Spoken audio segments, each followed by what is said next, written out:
Corona ಎದುರಿಸೋದಕ್ಕೆ ರಾಜ್ಯ ಸರ್ಕಾರ ನಾವು ಸರ್ವಸನ್ನದ್ಧ ಅಂತ ಹೇಳ್ತಾ ಇದೆ. ಆದರೆ ಆರೋಗ್ಯ ಇಲಾಖೆಯಲ್ಲಿ ಔಷಧ ಕೊರತೆಯ ಟೆನ್ಷನ್ ಕಾಡ್ತಾ ಇದೆ. KSMNCLನಿಂದ ಔಷಧ ಪೂರೈಕೆ ಆಗ್ತಾ ಇಲ್ಲ, ಹಲವು ಸಮಸ್ಯೆ ಆಗ್ತಾ ಇದೆ. ಅನುದಾನ ಕೊರತೆ ಇದೆ, ಟೆಂಡರ್ ವಿಳಂಬದಿಂದ ಕೊರತೆ ಆಗ್ತಾ ಇದೆ. 150ಕ್ಕೂ ಅಧಿಕ ಔಷಧಗಳು ದಾಸ್ತಾನಿಲ್ಲದೆ ಪರದಾಡ್ತಾ ಇದ್ದಾರೆ ರೋಗಿಗಳು. ಮೇ ತನಕ ಆಗುವಷ್ಟು ಔಷಧಿ ಮಾತ್ರ ಇದೆ ಅಂತ ಮಾಹಿತಿ ಕೂಡ ಇದೆ. ಈಗ ಜೂನು, ಜುಲೈ, ಆಗಸ್ಟ್ ಮಳೆಗಾಲದ ಹೊತ್ತಿನಲ್ಲಿ ಹುಷಾರ್ ತಪ್ಪುವಂಥವರ ಸಂಖ್ಯೆ ಹೆಚ್ಚಾಗುತ್ತೆ. ಜೊತೆಗೆ ರಾಜ್ಯದಲ್ಲಿ ಕೊರೋನಾ ಕೂಡ ಮಿತಿ ಮೀರ್ತಾ ಇದೆ. ಆದರೆ ರಾಜ್ಯ ಸರ್ಕಾರ ಹೇಳ್ತಾ ಇದೆ ನಾವು ಸರ್ವಸನ್ನದ್ಧವಾಗಿದ್ದೀವಿ. ಪ್ಯಾರಾಸಿಟಮಲ್ ಆಗಿರ್ಬೋದು, ಅಜಿಂಥ್ರೊಮೈಸಿನ್ ಆಗಿರ್ಬೋದು, ಈ ಥರದ ಔಷಧಗಳ ಬೇಡಿಕೆ ಹೆಚ್ಚಾಗ್ತಾ ಹೋಗುತ್ತೆ. ಸಾಮಾನ್ಯವಾಗಿ ಜ್ವರ ಬರಲಿ, ಸಾಮಾನ್ಯವಾಗಿ ಶೀತ ಬರಲಿ, ಈ ಔಷಧಿಗಳು ಬೇಕೇ ಬೇಕು, ಅಗತ್ಯ ಔಷಧಿಗಳು. ಆದರೆ ಈ ಔಷಧಿಗಳ ಪೂರೈಕೆನೇ ಆಗ್ತಾ ಇಲ್ಲ. KSMSCL ಇದು ರಾಜ್ಯ ಸರ್ಕಾರದ ಅಧೀನದಲ್ಲಿರುವಂಥ, ಆರೋಗ್ಯ ಇಲಾಖೆಯ ಅಧೀನದಲ್ಲಿರುವಂಥ ಒಂದು ನಿಗಮ. ಇದು ಔಷಧಿಯನ್ನು ಪೂರೈಕೆ ಮಾಡಬೇಕು. ಆದರೆ ಔಷಧಿಯ ಪೂರೈಕೆ ಆಗ್ತಾ ಇಲ್ಲ. ಅನೇಕ PSUನಲ್ಲಿ, ಪ್ರಾಥಮಿಕ ಆರೋಗ್ಯ ಕೇಂದ್ರಗಳಲ್ಲಿ ಔಷಧಿಗಳೇ ಇಲ್ಲ. ಇನ್ನು ಹೇಗೆ ಕೊರೋನಾ ಎದುರಿಸೋದು?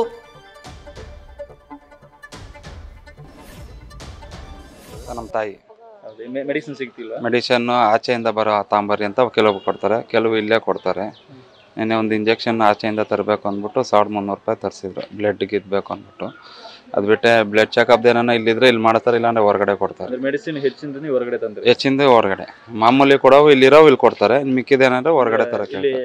ಎಲ್ಲೂ ಸಿಗಲ್ಲ. ಹಾಗಾದ್ರೆ ಇಲ್ಲೆಲ್ಲೂ ಸಿಗಲ್ಲ ಅಂದ್ರೆ ಇಲ್ಲಿ ಆಚೆ ಹೊರಗಡೆ ಮೆಡಿಕಲ್ ಐತೆ, ಅಲ್ಲಿ ಹೋಗ್ಬೇಕು. ಇಲ್ಲಿದೆ, ಇದು ಕ್ಲೋಸ್ ಆಗೈತೆ ಇವಾಗ, ಅದರಿಂದ ಇದೈತೆ ಅಷ್ಟೇ. ಸತ್ತರ್ ಮತ್ತೆ ಡೀಟೇಲ್ಸ್ ಕೊಡ್ತಾ ಹೋಗ್ತಾರೆ, ಲೈವ್ನಲ್ಲಿ ಜಾಯ್ನ್ ಆಗ್ತಿದ್ದಾರೆ. ಸತ್ತರ್, ಒಂದು ಕಡೆ ಸರ್ಕಾರ ಹೇಳ್ತಾ ಇದೆ ನಾವು ಕೊರೋನಾವನ್ನು ಎದುರಿಸೋದಕ್ಕೆ ಸರ್ವಸನ್ನದ್ಧವಾಗಿದ್ದೀವಿ, ರಿವ್ಯೂ ಮೀಟಿಂಗ್ಗಳನ್ನು ಮಾಡ್ತಾ ಇದ್ದೀವಿ, ಸಮರೋಪಾದಿಯಲ್ಲಿ ನಾವೆಲ್ಲರೂ ಸಿದ್ಧರಾಗಿದ್ದೀವಿ ಅಂತ ಹೇಳ್ತಾ ಇದೆ. ಇನ್ನೊಂದು ಕಡೆ ನೋಡಿದ್ರೆ ಔಷಧಿಗಳೇ ಇಲ್ಲ, ಔಷಧಿಗಳ ಕೊರತೆ. ಇನ್ನೇನು ಸಿದ್ಧತೆ ಮಾಡ್ಕೊಂಡಿರೋದು ಸರ್ಕಾರ? ವಾಸ್ತವ ಕೊರೋನಾ ಎದುರಿಸಲು ಸರ್ಕಾರ ಮತ್ತು ಆರೋಗ್ಯ ಇಲಾಖೆ ಸಿದ್ಧತೆ ಪ್ಲಾನ್ ಮಾಡ್ಕೊಂಡಿದೆ. ಬಟ್ ಪ್ಲಾನ್ ಎಕ್ಸಿಕ್ಯೂಟ್ ಮಾಡೋಕೆ ಆಗ್ತಾ ಇಲ್ಲ. ಅದಕ್ಕೂ ಪ್ರಮುಖ ಕಾರಣ ಏನಂದ್ರೆ ನಗರದ ಮಾತ್ರ ರಾಜ್ಯದಲ್ಲಿರುವಂತಹ ಸರಿಸುಮಾರು 3000 ಸರ್ಕಾರಿ ಆಸ್ಪತ್ರೆಗಳಿಗೆ ಮೆಡಿಸಿನ್ ಅನ್ನು ಪೂರೈಕೆ ಮಾಡುವಂತಹ ಆರೋಗ್ಯ ಇಲಾಖೆ ಅಧೀನದಲ್ಲಿರುವಂತಹ ವೈದ್ಯಕೀಯ ಸರಬರಾಜು ನಿಗಮವೇ ಇದೀಗ ಸಮಸ್ಯೆ ಆಗಿರುವಂಥದ್ದು. ಯಾಕಂದ್ರೆ ಯಾವುದೇ ರೀತಿಯ ಮೆಡಿಸಿನ್ ಪೂರೈಕೆ ಆಗ್ತಿಲ್ಲ. ಕಳೆದ 2 ವರ್ಷಗಳಿಂದಲೂ ಪೂರೈಕೆ ಆಗ್ತಿಲ್ಲ. 2 ವರ್ಷಗಳಿಂದ ಏನು ದಾಸ್ತಾನು ಮಾಡಲಾಗಿತ್ತು ಆ ಒಂದು ಅವಧಿ ಏನಿದೆ ಅದು ಮೇ 30 ಇವತ್ತಿನ ತನಕ ಇರುತ್ತೆ ಅನ್ನೋದನ್ನ ಈಗಾಗಲೇ ಸರ್ಕಾರಿ ಅಂಕಿಅಂಶನೇ, ಸರ್ಕಾರಿ ದಾಖಲೆಯಲ್ಲಿ ಉಲ್ಲೇಖ ಆಗಿರುವಂಥದ್ದು. ಮೇ 31 ತನಕ ಯಾವುದೇ ರೀತಿಯ ಸಮಸ್ಯೆ ಆಗಲ್ಲ, ಅಷ್ಟೊಂದು ದಾಸ್ತಾನು ಇದೆ ಅನ್ನೋದನ್ನ. ಬಟ್ ಇವತ್ತು ಜೂನ್ 1, ಹಾಗಾದ್ರೆ ಇನ್ಮುಂದೆ ಏನು ಅನ್ನೋ ಪ್ರಶ್ನೆ ಕೂಡ ಮೂಡುತ್ತೆ. ನಾವು ಕೂಡ ಗ್ರೌಂಡ್ ರಿಯಾಲಿಟಿ ಮಾಡಿದಂತಹ ಸಂದರ್ಭದಲ್ಲಿ ನಗರದ ಬಹುತೇಕ ಆಸ್ಪತ್ರೆಗಳು ಕೂಡ ಮೆಡಿಕಲ್ ಶಾರ್ಟೇಜ್ ಇದೆ. ಈ ಒಂದು ಸಂದರ್ಭದಲ್ಲಿ ಅವರಿಗೆ ಪರ್ಯಾಯವಾಗಿ ಬೇರೆ ಮೆಡಿಸಿನ್ ಅನ್ನು ಕೊಡಲಾಗುತ್ತೆ. ಯಾವುದೇ ಒಂದು ರೋಗಕ್ಕೆ ಅದಕ್ಕೆ ನಿಗದಿಯಾಗಿರುವಂತಹ ಮೆಡಿಸಿನ್ ಸಿಗದಂತಹ ಪರಿಣಾಮ ಪರ್ಯಾಯವಾಗಿ ಬೇರೆ ಮೆಡಿಸಿನ್ ಕೊಡಲಾಗುತ್ತೆ. ಬಹುತೇಕರು ಹೊರಗಡೆಯಿಂದ ಕೂಡ ಮೆಡಿಸಿನ್ ತರ್ತಾ ಇದ್ದಾರೆ. ಈ ಹಿಂದೆ ಕೂಡ ಇದೇ ರೀತಿಯ ಸಮಸ್ಯೆ ಆಗುತ್ತೆ. ತದನಂತರದಲ್ಲಿ ರಾಜ್ಯದಲ್ಲಿ ಹೆಲ್ತ್ ಎಮರ್ಜೆನ್ಸಿ ಆದಂತಹ ಸಂದರ್ಭದಲ್ಲಿ ಅದಕ್ಕೆ ಇಲ್ಲ, ನಾವೆಲ್ಲ ರೀತಿಯ ಸಮಸ್ಯೆ ಬಗೆಹರಿಸಿ ಶೀಘ್ರದಲ್ಲಿ ಟೆಂಡರ್ ಕರಿತೀವಿ ಅಂತ ಅಂದಿದ್ರು. ಬಟ್ ಟೆಂಡರ್ ಕರೆದಂತ ಸಂದರ್ಭದಲ್ಲಿ ಆ ಟೆಂಡರ್ನಲ್ಲಿ ಭಾಗಿಯಾಗ್ತಾ ಇಲ್ಲ. ಬಹುತೇಕ ಕಂಪನಿಗಳು ಟೆಂಡರ್ ಭಾಗಿಯಾಗಲು ಕೂಡ ಹಿಂದೇಟಾಗ್ತಾ ಇರುವಂತಹ ಪ್ರಮುಖ ಕಾರಣ ಏನಂದ್ರೆ, ಒಂದು ಆ ಟೆಂಡರ್ ಪ್ರಕ್ರಿಯೆಯಲ್ಲಿ ಭಾಗಿಯಾಗ್ತಿರೋ ಕಂಪನಿಗಳ ಬೇಡಿಕೆ ಏನಿದೆ ಮತ್ತು ಆರೋಗ್ಯ ಇಲಾಖೆ ಬೇಡಿಕೆ ಏನಿದೆ ಅದು ಒಂದಕ್ಕೊಂದು ತಾಳಿ ಆಗ್ತಾ ಇಲ್ಲ.